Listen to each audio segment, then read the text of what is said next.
it was Carol's birthday.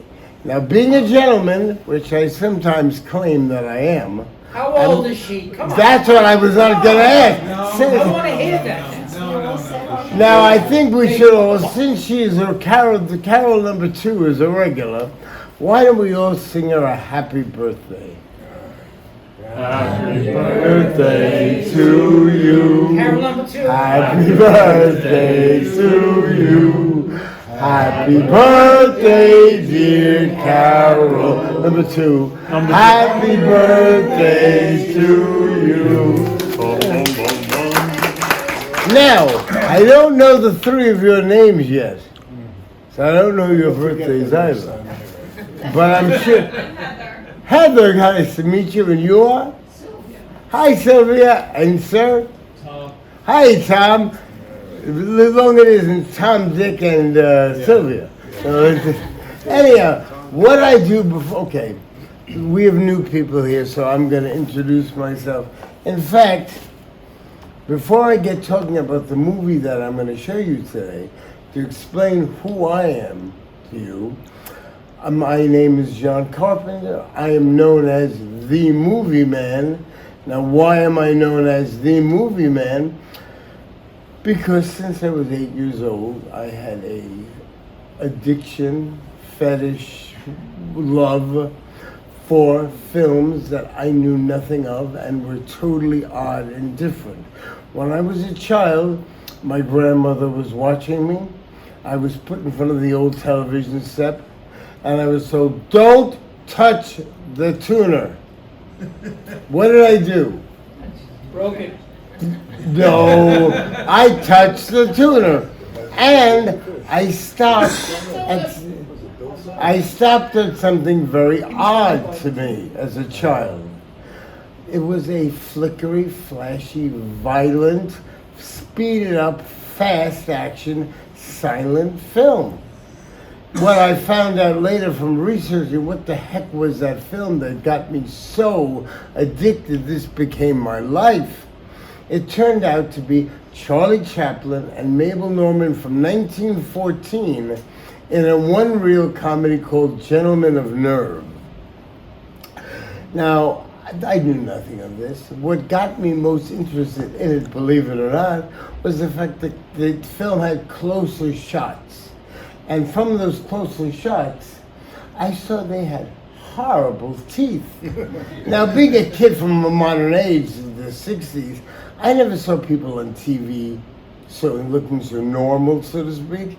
It attracted me, and I kept on delving into seeing what this medium was that got me so bonded with it. And it was silent film. And then I began collecting silent film because my father let me know. Well, really it was, did anyone ever hear of the famous Monsters magazine? Yes? Anybody? Nobody? No? Well, where the heck have you been? See, you didn't have a dad like mine who would bring home horror books for me.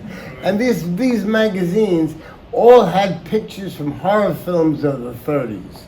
So that whole era, that genre, that time period really fascinated me. And in the back, there was advertisements where you could show your own horror films on your little Super 8 projector and show them on the wall and fascinate everybody. So my father said, well, I can get those for you. So the gates of Nirvana were open for me, and I began collecting film. Now I collect professionally, and I am a nationally known film historian, and I have in my basement in 16 millimeter on the old reels, like 400,000 films from the silent period, the teens, 20s, 30s, somewhat into the 40s. Now the film I'm showing today, it's not from my film collection. Normally I will transfer my film prints onto DVD and show them. But what I do at this show is that I make it a neighborhood movie house experience. So you will see a similarly themed shorts prior to the feature. No one does this. Now what I'm going to tell you is something personal. I had a big fight with my mother last night. Oh, I'm a bad boy, aren't I? Well, you fight with her every time he asks her out. You're a bad boy. I'm a bad boy. Anyhow, so the thing was, I came across a second print of a very hard film to find called Keystone Hotel, 1935. Why is Keystone Hotel, you know of it. Sure. Why is Keystone Hotel important? Because all Warner Brothers had the idea to take all the original stars of those silent Max Sennett Keystone comedies, and now of course they were in their 70s or 60s, but you cast them in short slapstick talking comedies. So my mother said to me, well, why did you buy it, John? Is it now my mother knows every single film I have. I'm very blessed with that. For them. Now you know why I live at home. Now, she said, "Well, why'd you buy a second print of it? Is it very entertaining?" No. And, okay, I got enraged. Don't mind me. I have a new knee and it kind of hurts sometimes. So. You should sit down. Then Turn the chair around and sit down. Would you like that, folks? Yes, please. This way we can't see you. All right, there we go. Thank you, Joel. We have a butcher in the front row. Sit up on the stage. Anyway, go ahead. You're trying to make me do stunts now, too? How do you think I got in this condition? I was hit by a car. Okay. Honestly. Do you all see me? Oh, boy, I bet you're all sorry for that, aren't you? Okay. So I got very upset. No, well, my mom knows what I do. She knows that I've taught in the Farmingdale State College. She knows what I do with all the libraries and all this. And so to ask me if I bought it just to laugh and have a good time with it, which most people will do. Like most people who at other libraries and places do film shows, they just get a DVD from the local store or online on the internet, and they'll show it and they'll learn what's it all about in the back of the DVD box. That's not me. So I said to my mom, I don't buy these things like these other guys that I know buy film just to laugh and have a good time and run it till the film falls apart. Bob Sachi, who's a film collector, knows. He's a film historian as well. That's the great thing about this program. All of the real big film fans, historians, come to this program. In fact, I guess because of the rain, it isn't as packed as normal. So I apologize. But I said to her, and I explained to her why I bought the second print of this very hard to find film. And she finally got it, but I said, Mom, I'm not like that. I'm not here just to watch you go, ha, ha, ha, put it away. I'm here to study it and look at the film, what it represented to the history of this country, but also the history of the film industry. And this was taking the original big stars, Ben Turpin, Ford Sterling, Chester Conklin, all the big Keystone stars from Max Sennett, and recast them in the roles they originally had and created for film. Now today's film, I'm using all of you as guinea pigs, as I was telling my friends over here. You're all my personal guinea pigs. And at you especially, Carol, number one. That's Carol, number one. She will not answer to anything else. So Ron, get ready. I'll be good. Let's see if she says the same thing. What I'm trying to say is, I'm using you as guinea pigs, and that is not an insult, because you will enjoy what I'm going to show you, and it's going to trigger things in your emotions. But I normally don't show drama. But this drama represents what was the 1920s and the Depression era. and how money was hard, and people were pretty lousy. And things have not really changed. I'm sorry, can you all really see me and hear me all right? All right, thank you. So the whole thing is, the film is very deep, very serious, and I normally don't show this type except for the last month that we were talking about. I tried it out, and I'm going to be going back to comedy right after this, the following month.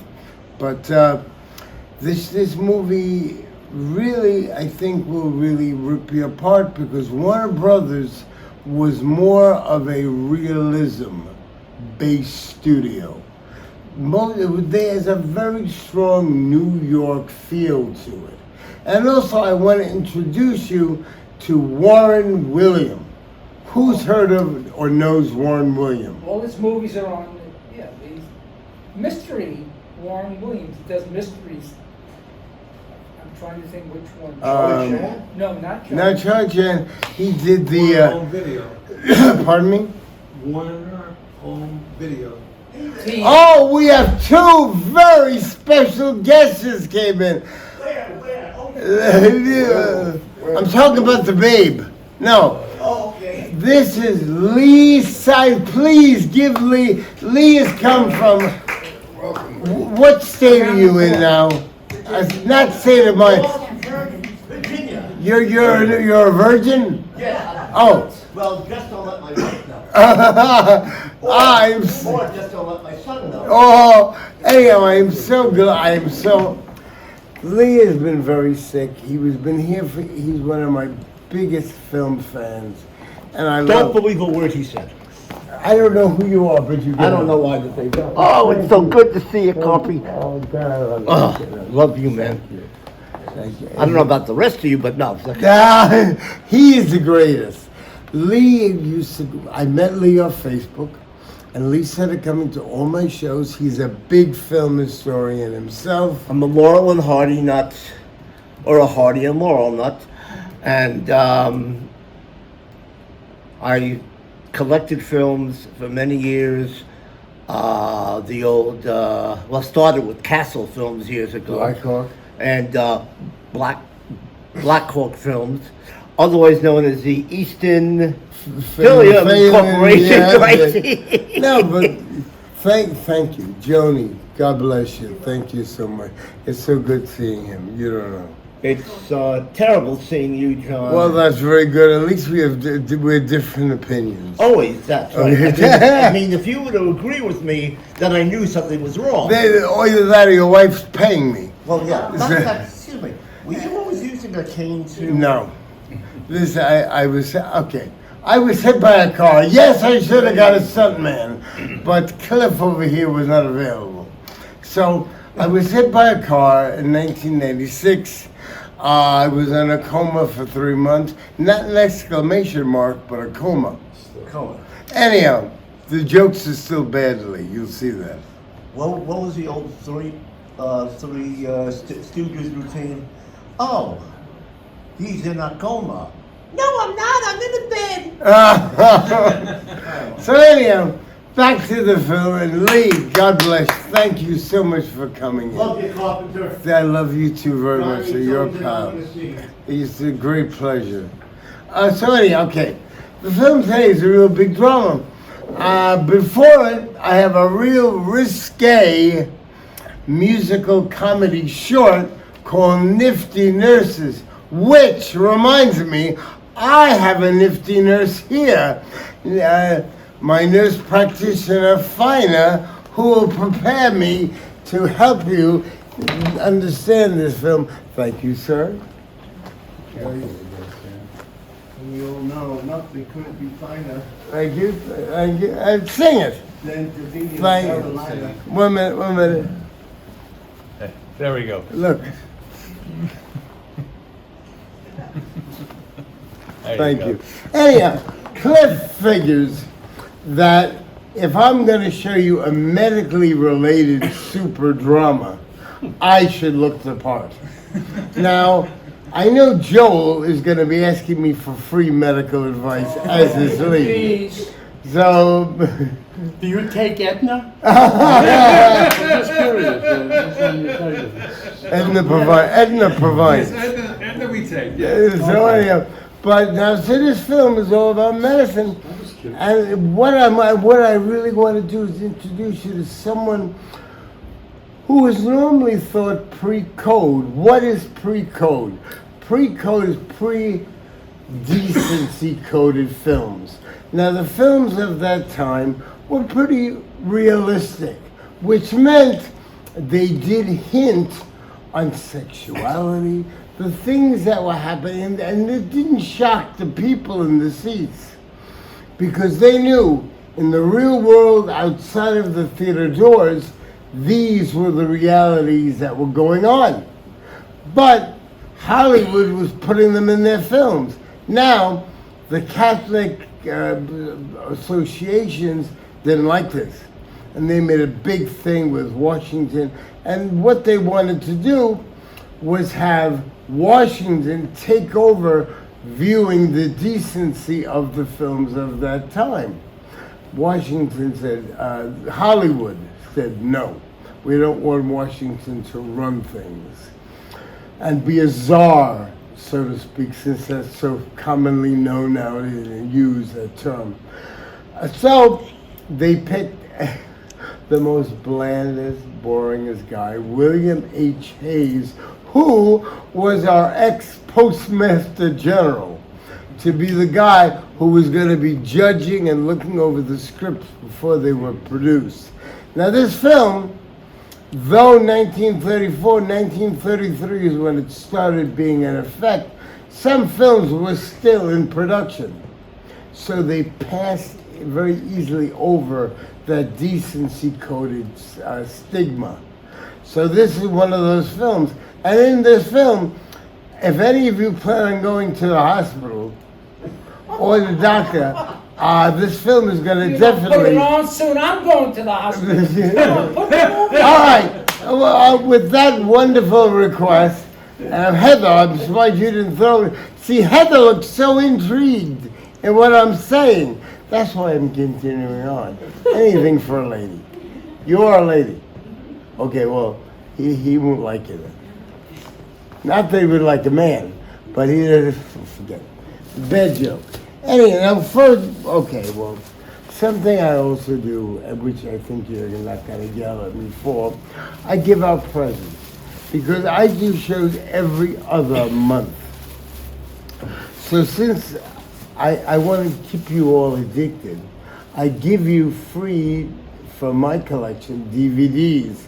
So you can watch old movies in the privacy of your home. Now with the holidays coming up, I have Cary Grant, Loretta Young, and David Niven in the religious holiday film, The Bishop's Wife. You know it, Heather. There you go. Would you like it? Come on up. Oh, see, Greg is already looking to get it so he can hand it to himself. You always charge This is $10 not, for these. that's for you. I'm sorry. Anyway, enjoy it, Heather, enjoy it. Thank you so much. You see, it pays off to come to my shows. All right, Lee, you may be interested in this. No, it's not porno. On this DVD are two real early comedies by Martin and Lewis. Really? And it's My Friend Irma and My Friend Irma Goes West. Who would like it? Why not? Joni, would you? Want to come down or pass the back? Oh, yeah, you can Be pick. here forever. Okay, yeah. Enjoy. Now, Elizabeth Taylor, this one has a lot of movies on it, and they're all public domain, which means that the copyright wore out, and the studio that owned the copyright originally did not feel they could make any more money off of it, so they didn't renew the copyright on it. And so this is an Elizabeth Taylor fest. Okay, the last time I saw Paris, Father's Little Dividend, and Life with Father. Now, don't all raise your hand at one time. Life with Father is a good movie. Okay. Any So, nudity? you know, anybody wants to grab it, you're getting a good film. Okay. Good. Yeah. Oh, there you are. Excellent. You don't You have always to. see that. Enjoy it. All right, now. Good. Warren Williams was known as the CAD of Warner Brothers. Why? Cliff, please excuse yourself. Too much gassy food. Anyhow, no, we didn't. My bad sense of humor. Okay. Anyhow, so now I'm in the medical sense. So, this man is a lover of all these nurses. They all love him. They can't get enough of him. So what do? They want him to, it's a depression. He doesn't have money. So they give him money to go to med school. Ha ha ha! He screws them all over. Because he uses that money for other women and drink and gambling and all those kind of risque things that Ron is so known for. True. So, when I lie to you, don't answer that. So, this man is then, he drops out of med school. But he does not tell his nurse cuties the truth. So she gets him a job as a surgeon in her hospital. He can't tell her he's not a surgeon, not medically, sort of like Cliff over here. That's true. So, anyhow, so I figure you'll either love me like all the nurses do because I'm in doctor attire, or you'd hate me like they all end up hating him. But he now has to prove, after having some bad operations, I won't go any further, I'll leave that up to you to see. And any insights on hospital life, Cliff, you want to tell the audience? We'd like to see some movies. You know what? There's another person. You know, I think you guys came here to see a movie. Really? Oh, well, listen. Yesterday. Benji! All right, now you get ready for this short. I hope you'll enjoy. Oh, wait a minute. Oh, God, there's something. Darn it. You must hear this. Upcoming shows. All right. Let's see. October 5th, I'm showing 4 of the very best Laurel and Hardy silent comedies. They are absolutely drop dead hysterical, and they also were the films right before they made the transition to sound. I also made the disc to teach you about them as well. In December, oh boy, my ego is going to be pumping on this, Lee. You better come back again. Because, God bless you. Anytime. And nice breeze just then. They want to, now, okay, I'm an actual independent filmmaker.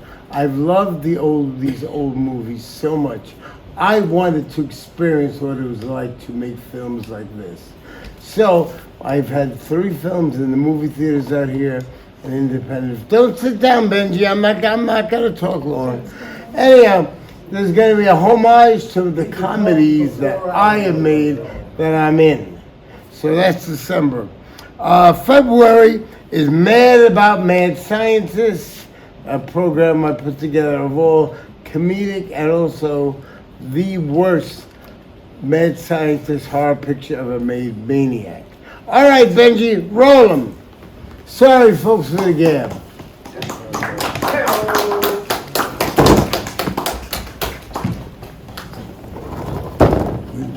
I thought you were showing the Odyssey today.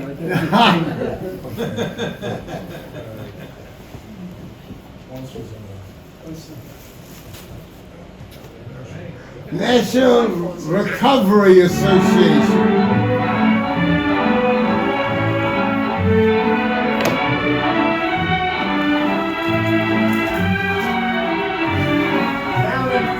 Sorry, sir.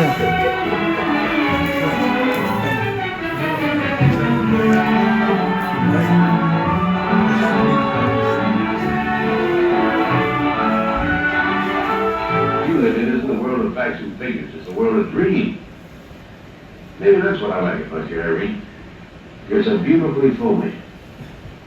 And maybe you're wrong, my darling. Maybe we two cheap people with our cheap lives. Maybe we're the only ones in this crazy world who are real.